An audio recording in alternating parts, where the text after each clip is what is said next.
Hello gentlemen, welcome back to the lab, and today on the account of doing something cool, we will build a step-up converter. Now, as many of my projects, I got no idea what parts I need, and I don't even know if it's even going to work out. I have a whole bunch of components and I'm really trying to make something, so hopefully this works out.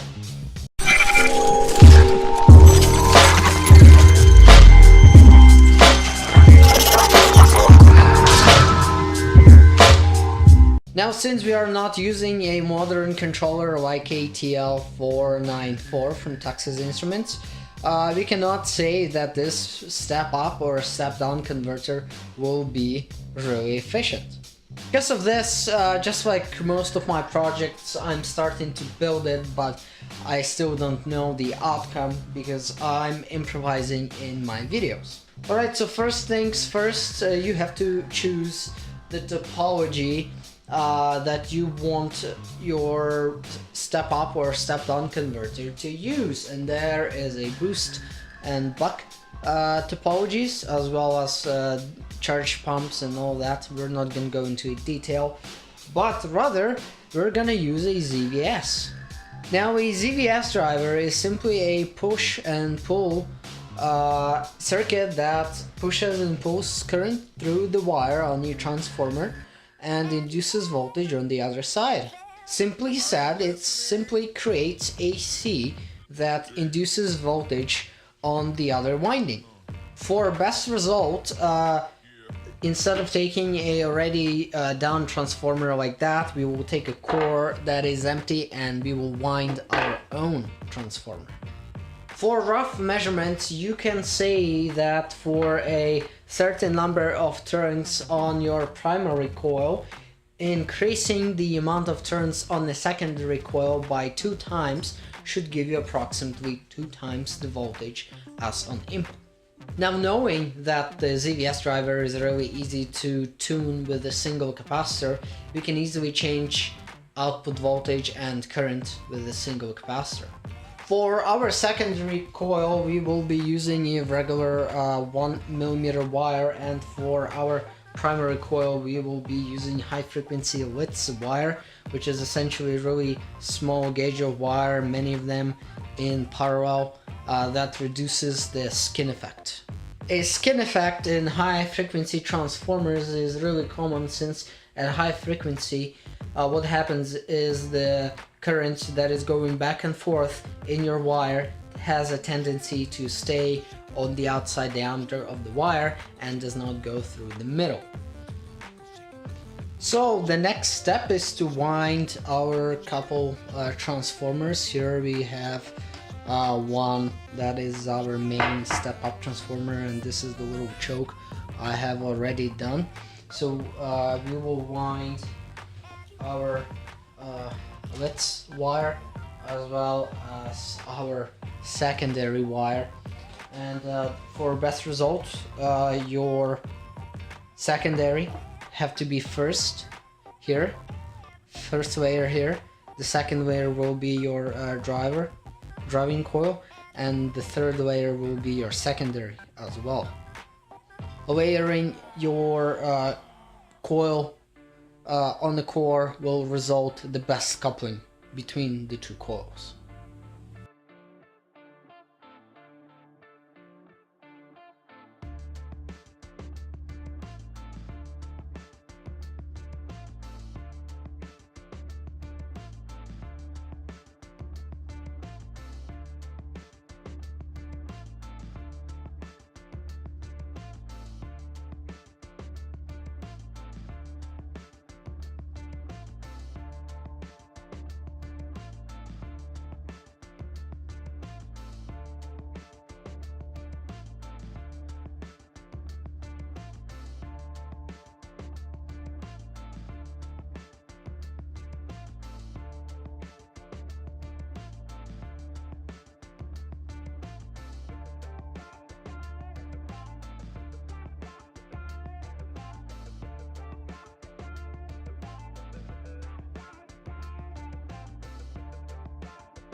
Alright guys, this is pretty much the final stage.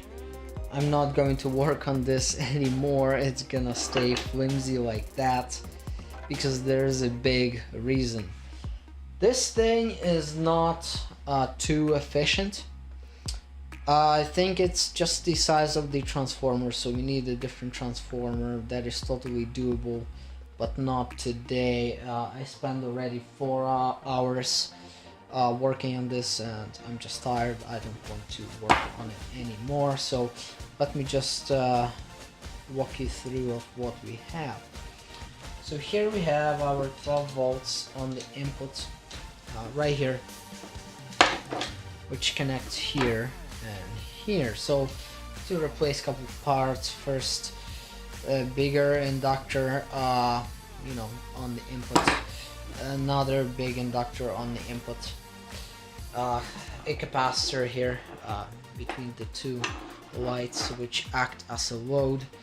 We are not using the rectifier since it's again not efficient, and I will show you later on why. Also, I'm not even gonna show you anything on the oscilloscope. It's a typical ZVS driver, it's just not tuned properly. We have a capacitor here which is connected on our primary, across the primary. So you know, changing this doesn't really do anything, it just decreases the frequency further more. So yeah, it's just a big frustration. So let me hook it up for you and show it to you. Now, before we actually go ahead and do anything else, I will show you what it looks like when a light, one of these lights are connected to 12 volts. So there we go. This is a 12 volt. This is a 12 volt output. There you go. As you can see, 11.3. Where is it? 11.3332 volts, just like that. And this is what it looks like when two lights are connected in series. Really dim. Okay. Now this is a capacitor that blocks any DC. So as you can see, if I put this thing on there, the lights don't even light up because the capacitor blocks any DC. So, oh, did we just strip the power supply? Okay, there we go. So as you can see, oh, I know why it happens. But anyway, so we are blocking the DC here, and you know, nothing is really going on. So I'm going to turn the power supply off and start connecting the power to our boost or step up converter rather. So we it's really a prototype, so there's nothing really to be proud of, but it is interesting how it's working. So we are measuring input voltage here. Unfortunately, we cannot measure any output voltage because again, it's not efficient and I cannot use a rectifier to rectify the voltage and put a cap, because it just doesn't work this frequency. So yeah, that sucks. Anyway, this is the input voltage, that is the output. So I'm about to turn it on. 3, 2, 1. So it drops the power supply voltage to 10 volts. It pulls so much current. Now the transformer gets really hot really fast. Okay, it's so hot I cannot hold my fingers anymore. I have to turn it off. this is about as much as I could get from this. MOSFETs get a little bit warm. They are 200 amp rated, but yeah, it's just not working well enough. And yeah, the lights, as you saw, work as they are supposed to work. So again, this is the boost converter working. Okay, we're running two lights in series. They are really bright, and I'm taking my 12 volt input, which, if you don't believe me, there you go, disconnected. Boom, 12 volts on the input. I'm going to keep the power on, and I'm going to connect it to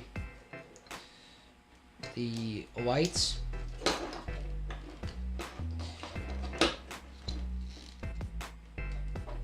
And as you can see, they are really dim, and we're still having 12 volts on the input. So we are having between the lights, obviously, this is the center point, 5.6 volts. So yeah, the boost converter is working, but it's not efficient. That's why I pretty much stopped the project. I was going to make it look nice and everything, but yeah, it just doesn't work well. So there you go, a boost converter that works, but it's not really efficient. So, well, my friends, this was a definitely interesting video to make. So we did a couple things. I did replace the transformer. It's a bigger one, bigger windings, bigger everything. And we have the bridge rectifier on the output. We have a smoothing capacitor as well, but still it's no worky. It refuses to do what it's supposed to do, so we can't really get the frequency right. The bridge rectifier doesn't like the output frequency, and it heats up a lot even when there's no load. Our transformer, same problem. The core, I can't find the core that will actually be suited for this particular frequency. I hadn't measured the frequency, but I did try many cores. It's taking a lot of time to wind the transformer, so you know, it's kind of a waste of time to continue any further. Yeah, and the input choke, we burned the hell out of it. As you can see, it's all black, and yeah, it's not supposed to be that color, but anyway, it doesn't matter. So the conclusion for this video, well, you know, if you're really into these kind of things, you can continue on experimenting and you know, make your device, tune your device to perfection.